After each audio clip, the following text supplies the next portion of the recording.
Bonjour, bonjour et bienvenue dans cette vidéo, la libellule qui était amoureuse d'un ours. Je suis Valérie Joubert, je pratique en tant que psychoanalyste clinicienne, hypnothérapeute et comme il n'y a pas que les flammes jumelles dans la vie, aujourd'hui je vais vous parler des émotions.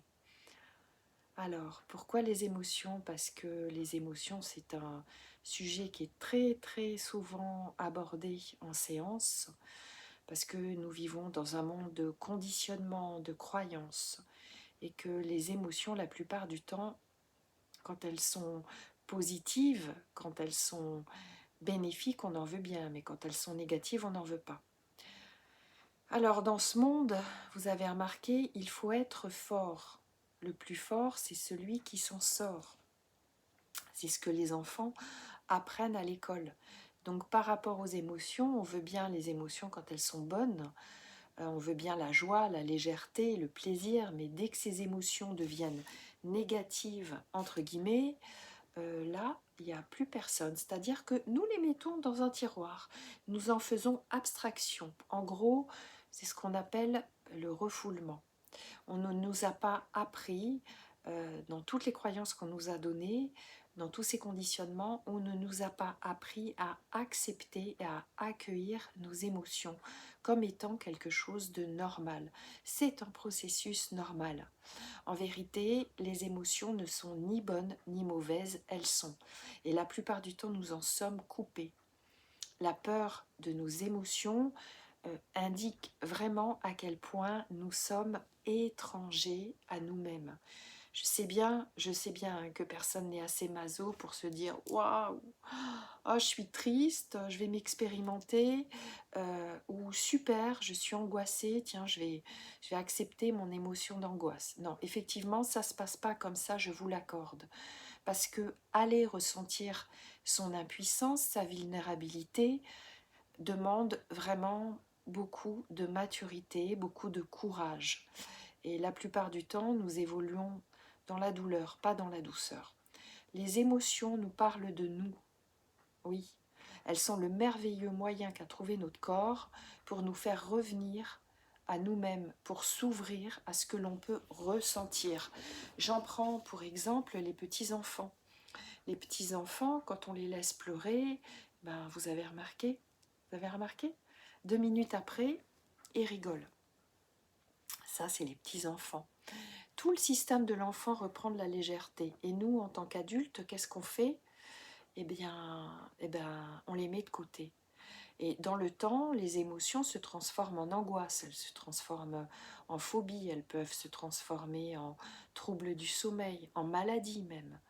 Oui, oui, bien sûr, ça existe, évidemment. Un peu comme une cocotte minute dans laquelle on n'a pas mis le bouchon. D'accord? Donc il y a vraiment une nécessité de pouvoir s'accorder les émotions que nous avons. Parce que notre corps est le moyen qui est là, qui nous dit, là, il y a quelque chose qui ne va pas. Freud disait que le symptôme est en même temps le moyen de montrer et de cacher quelque chose. Je crois qu'on est vraiment dans ce système-là. Il y a une intelligence pourtant qui est bien plus grande que nous et qui nous dit simplement voilà, ça va pas du tout. Et cette intelligence, vous allez avoir besoin de l'écouter, de la ressentir, d'accepter cette expérience telle qu'elle se présente de façon absolument inconditionnelle.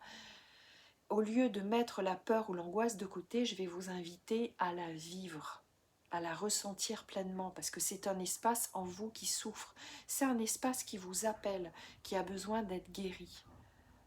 Et vous allez faire ce que vous ne faites jamais. Vous allez prendre le temps pour vous, de vous reconnecter à vous-même. En plus, il y a quelque chose qui est absolument dingue, c'est que la plupart du temps, vous jugez ce que vous ressentez.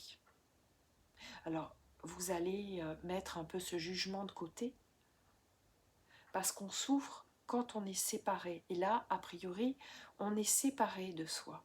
Et vous allez observer dans le temps que l'angoisse, la peur, le stress, l'angoisse surtout, peuvent diminuer.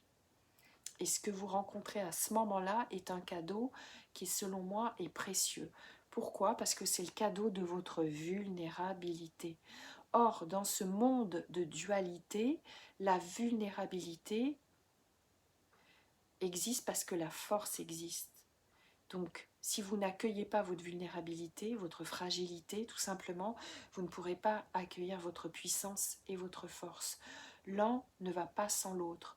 Les défis de la vie ne sont difficiles que dans la mesure où nous sommes mal à l'aise vis-à-vis des sentiments qu'ils éveillent à l'intérieur de nous.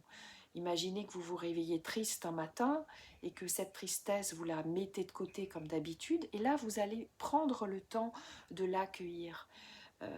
Vous vous focalisez sur la tristesse ou sur l'angoisse qui menace votre identité, vous remettez encore une couche de jugement. Et la plupart du temps, c'est dur ce jugement, c'est lourd comme énergie. Mes patients me disent qu'ils en ont marre de sentir ça, mais peu à peu, ils parviennent à l'apprivoiser au fur et à mesure. Et plus ils le font, plus ça devient de plus en plus léger. Un petit clin d'œil à Alexia. Pour son travail. Alors, la vie n'est jamais parfaitement parfaite, elle serait plutôt parfaitement imparfaite. Donc, je vous invite à accueillir votre ressenti. Il faut que vous compreniez que votre émotion, même si elle est négative, ok, je prends le mot, elle n'est pas votre ennemi.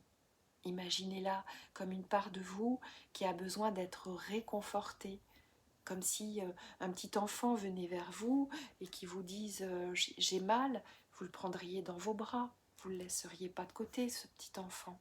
Ben là, vous allez faire la même chose, mais avec vous. Hein, parce que la plupart du temps, vous êtes capable de le faire avec les autres, mais pas avec vous.